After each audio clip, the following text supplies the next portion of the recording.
Tiene la especialidad en neumología y medicina del sueño y cuidados intensivos, con formación de posgrado en la Universidad de Texas y con formación de pregrado, al igual que todos nosotros de la Universidad de San Martín de Porres. Bienvenido, doctor Luis Chu.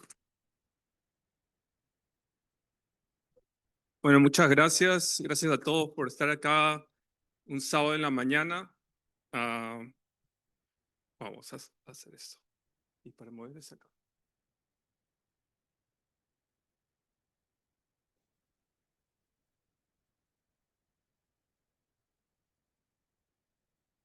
Bueno, pero puedes- acá está.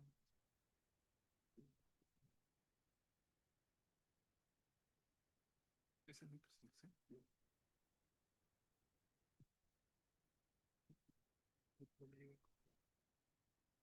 A ver, un momento, parece que no. Tenemos complicaciones tecnológicas.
Le hago clic ahí, ¿no?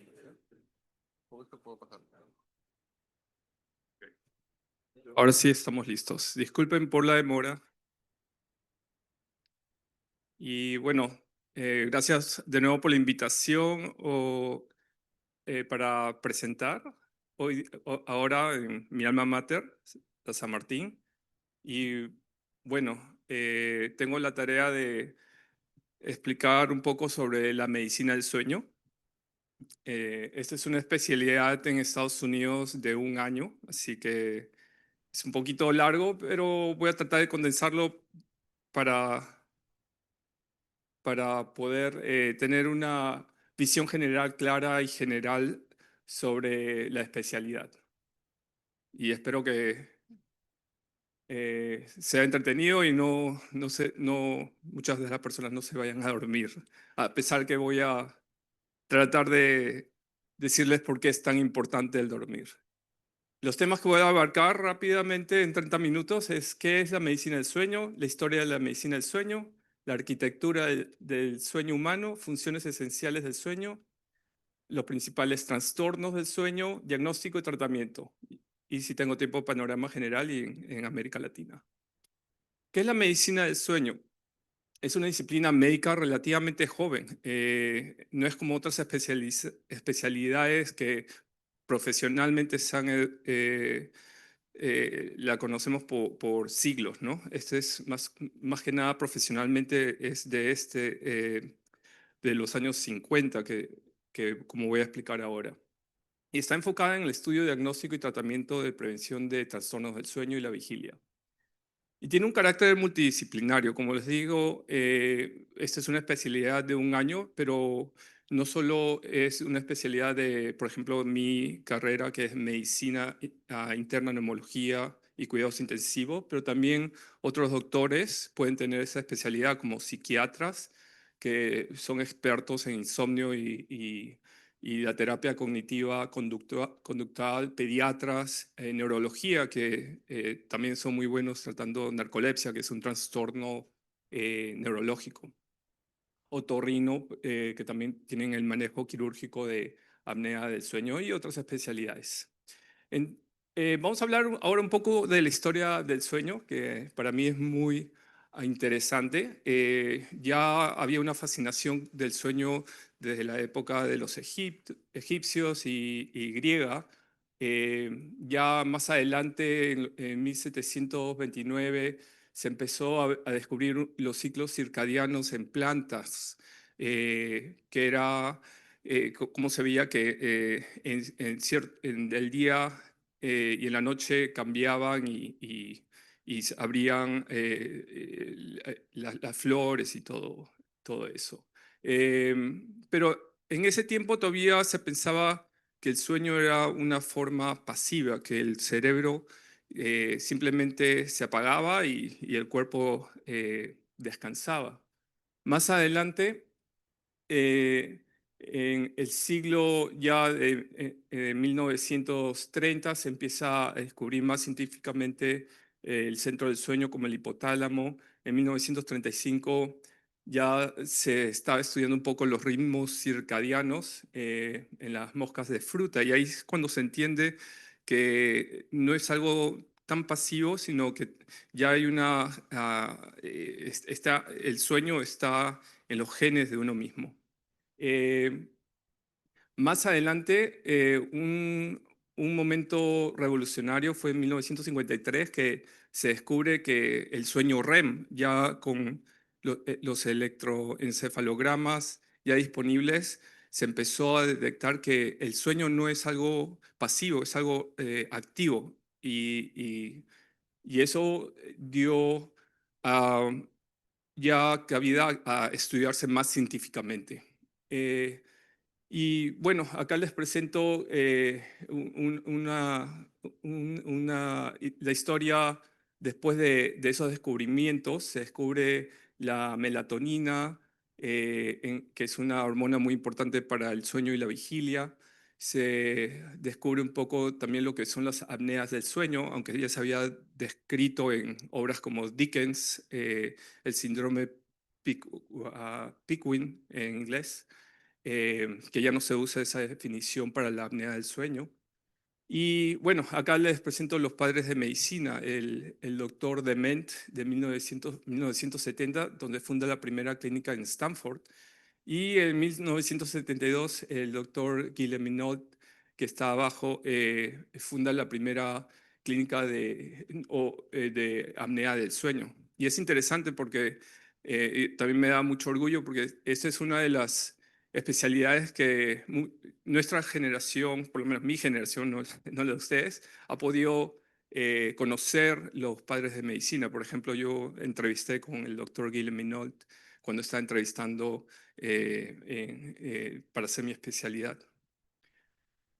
Um, Esa es una pregunta que, por ejemplo, le voy a decir, ¿qué fase del sueño está más asociada con la consolidación de la memoria y los sueños vívidos? N1, N2, N3, REM o vigilia. No tienen que, que seleccionarlo, pero le voy a decir que es REM, como lo voy a decir. Eh,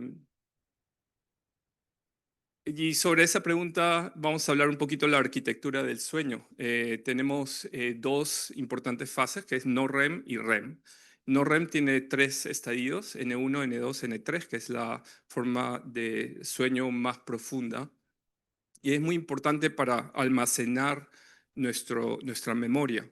REM, que es 25% de las fases, es muy importante para los sueños vívidos. Bueno, más que nada para consolidar la memoria. Es más o menos como es muy importante para la memoria, es como un pegamento, por así decirlo, y es por eso muy importante el dormir antes de sus evaluaciones. Ajá. Eh, Acá más o menos lo que había dicho de no REM y bueno, como había dicho, entre el sueño no REM y REM hay 90, es cíclico. Son cada 90 minutos de nuestro sueño pasamos de no REM a REM, no REM a REM. ¿Y por qué dormimos? Bueno, acá en esta presentación les voy a decir que el sueño es un pilar fundamental de la salud, tan vital como la nutrición y el ejercicio físico. Vamos a hablar un poquito más de eso. Vamos a hablar sobre los cambios del sueño según la edad. Cuando en los recién nacidos, el ciclo de no REM y REM es bien corto. Ellos pasan por estos ciclos cada 50 minutos.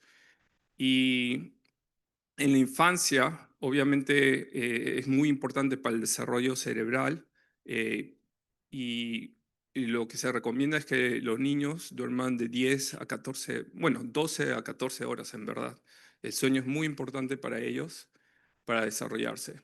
En la adolescencia, más que nada hay un retraso del ritmo circadiano. Los adolescentes empiezan a dormir más tarde y se levantan más tarde. Es por eso que es bien difícil que se levanten en las mañanas. Y bueno, ya cuando empezamos a envejecer, el tiempo que necesitamos para dormir es mucho menor. Es entre un adulto, 7, como ya le había dicho la doctora, 7 a 8 horas es preferible. Y ya en el adulto mayor, esto se va eh, acortando. Ya las necesidades de dormir son menores, entre 6 a 7 horas. Y es un sueño más fragmentado y menos profundo. También vamos a hablar un poco por qué hablar del sueño en medicina. Primero que el sueño es algo ya, como les había dicho, muy importante y el dormir mal no es normal y tampoco es inofensivo. Es muy importante para evitar enfermedades crónicas como diabetes, presión alta. Es muy importante para la seguridad pública y para la calidad de vida, como vamos a hablar.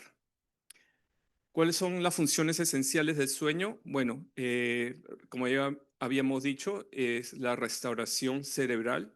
Es muy importante para la memoria, para la energía celular. Es como cargar nuestros celulares en la noche, ¿no? Para cargar esa batería. También es muy importante para la memoria, como habíamos hablado, y para el sistema inmune. Hay estudios post vacunación en el cual se hicieron dos grupos y un grupo que estaba deprivado de sueño y se vio la respuesta inmunitaria y se vio que obviamente estaba mucho más bajo después de la inmunización por hepatitis A y B. Es, es muy importante también para la salud cardiovascular. El dormir menos de 5 horas se ha asociado a mayor riesgo de infartos.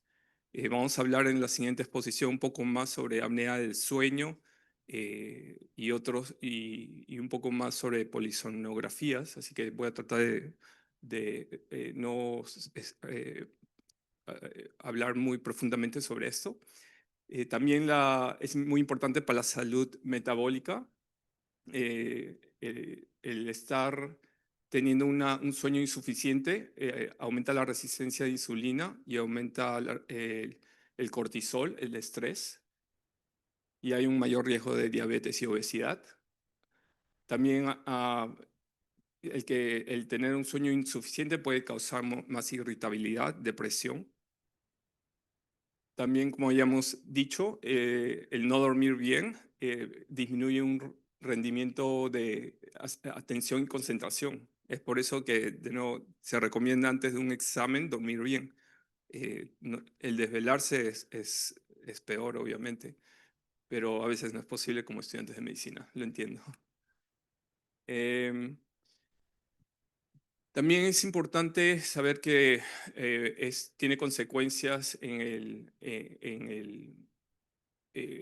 por ejemplo, el sueño insuficiente en disminución de la calidad de vida, ausentismo, puede aumentar el riesgo de accidentes. Hay estudios que han demostrado que estar deprivado de sueño es equivalente a tomar alcohol y manejar. Vamos a hablar muy rápido sobre los principales trastornos del sueño. Insomnio es muy prevalente y básicamente no solamente es no dormir un día o dos, tiene una definición concreta. Criterios, más que nada, es un insomnio, el no poder dormir bien, es algo subjetivo por más de 3 noches a la semana y mayor de 3 meses. Hay varios tipos de insomnio, crónico, agudo transitorio, etcétera. Y el tratamiento más efectivo no es solo dar medicamentos para dormir, en verdad eso es algo que no hacemos en la práctica de medicina del sueño. Si se da algo farmacológico es algo de nuevo transitorio y más que nada, como vamos a hablar después, el tratamiento es terapia cognitiva de Cognitive Behavioral Therapy, que es vamos a hablarlo más adelante sobre eso, no quiero ahondar. Vamos a hablar también sobre apnea obstructiva del sueño. Narcolepsia es una condición que no es muy conocida, pero sí lo veo mucho en mi práctica. Básicamente son personas que en verdad tienen un problema neurológico en una hormona que se llama hipocretina y que es muy importante para estar despiertos y esta hormona disminuye. Estos pacientes pueden tener una calidad de vida muy comprometida y básicamente se caracteriza por mucho sueño en la mañana y episodios de cataplexia. Eh, oh, oh.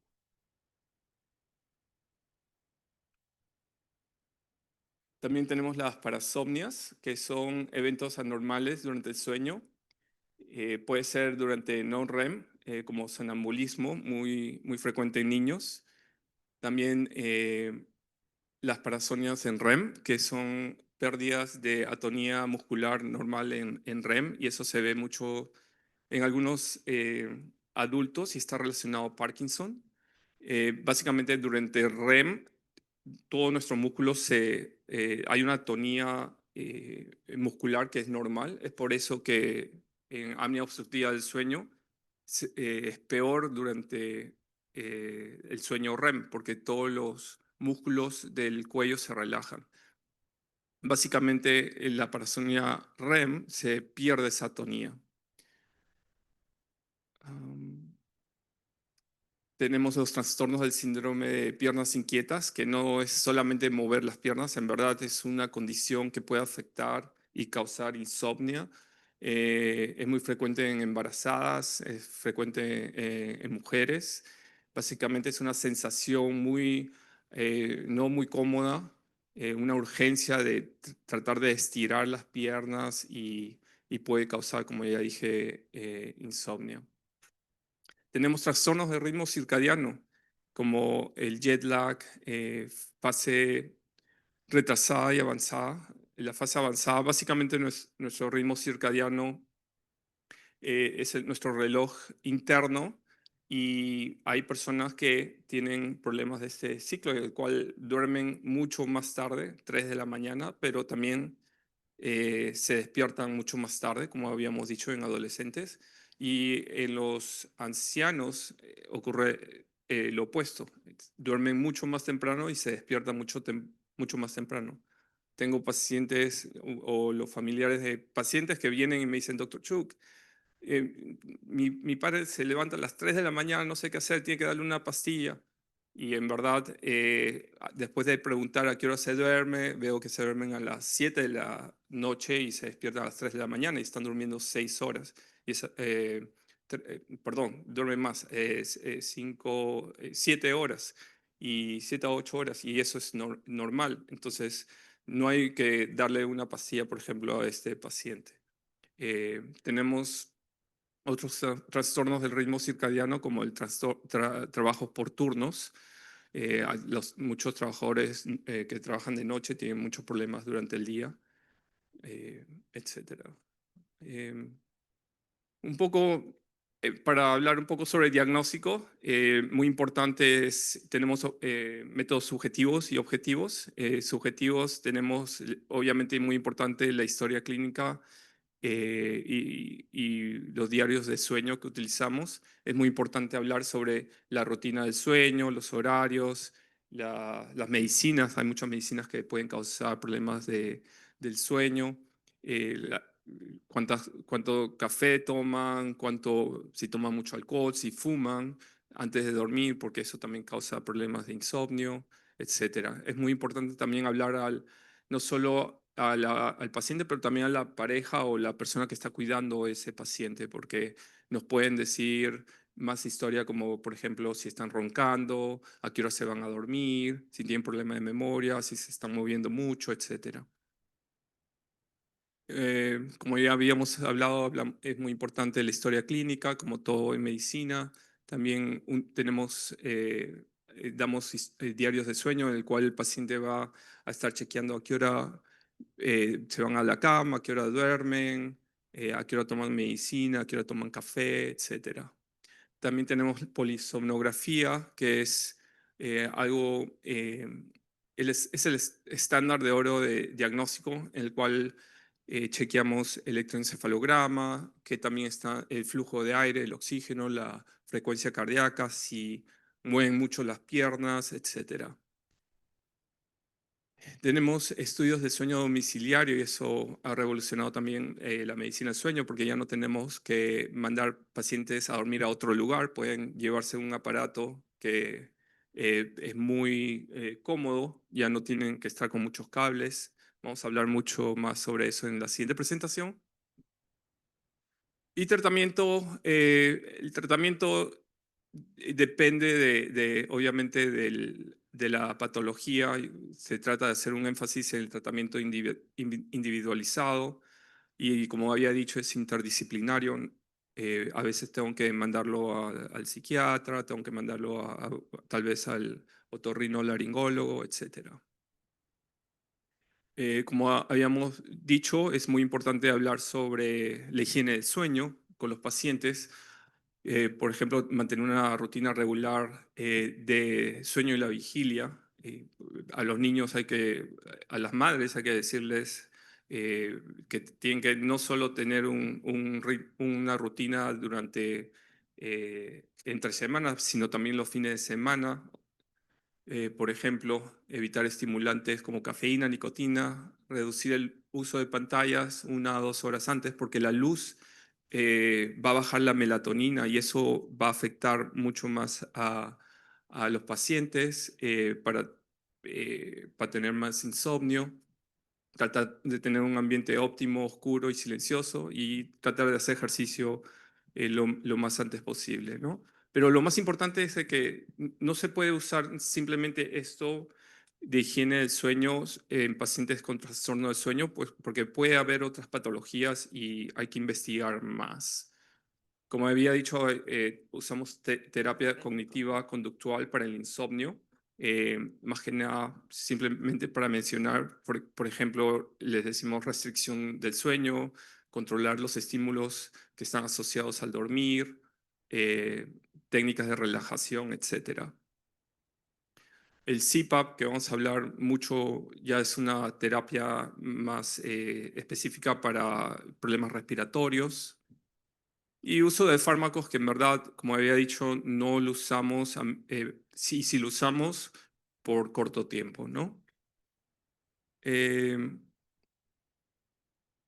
el panorama global, ahora hay una revolución en esta especialidad porque con la tecnología esto va a cambiar. La inteligencia artificial obviamente ya está en nosotros, lo estamos utilizando en medicina del sueño para lo que es los estudios del sueño. Ya no hay que tener una persona que te diga, este es REM, este es no REM, fase 1, fase 2, este es un problema respiratorio, sino que Ya la inteligencia artificial puede hacer eso y podemos hacer más estudios. También hay un reconocimiento más global sobre lo importante que es el sueño y los trastornos del sueño.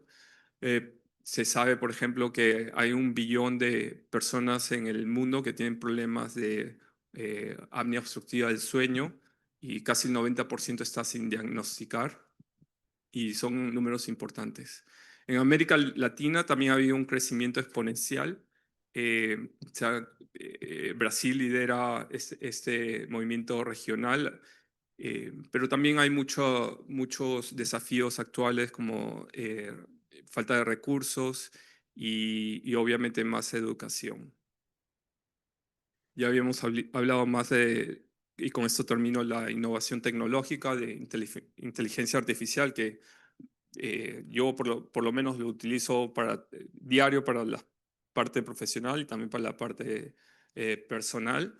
Y eso me ha ayudado mucho para ahorrar tiempo y también educar mucho mejor a mis pacientes.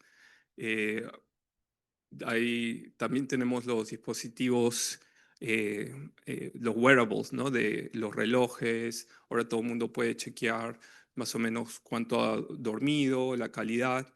Y es importante porque así por lo menos ya empiezan a buscar pacientes que antes dejaban el sueño como algo al último de la lista para buscar ayuda, ahora están viniendo para buscar más educación.